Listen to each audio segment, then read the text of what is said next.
আর একটা জিনিস বুঝে আসতে আছেন, আপনি বিরিয়ানি দিলে সমস্যাটা কোথায়? বিরিয়ানি কি মানুষ দেয় না মসজিদে? আপনি শুধু বিরিয়ানির হিসাব করলে তো হবে না, দ্রব্যমূল্যটার দিকে তো চাইতে হবে। বিরিয়ানি রানতে কত লাগে আমাকে বলতে দেন কাঁচামরিচের দাম, মশলাপাতির দাম, বাজারে যাই আপনি হিসাব করে দেখছেন বিরিয়ানি রানতে কত খরচ হয়।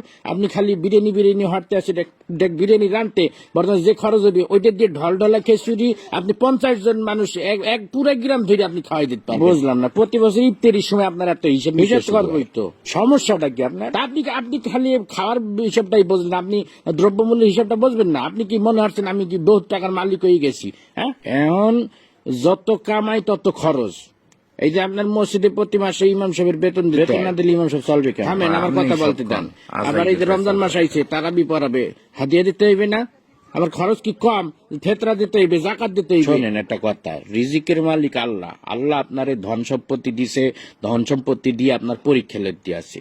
এই টাকা পয়সা যখন তখন আল্লাহ লইয়ে যেতে পারে। আপনি এই টাকা পয়সা আপনার জানের সৎকা করবেন, ফেতরা দিবেন। মুসলমান হিসেবে এটা আমাদের সকলের দায়িত্ব। সবাই বয়ান করে বুঝানো যায় না, বুঝছো?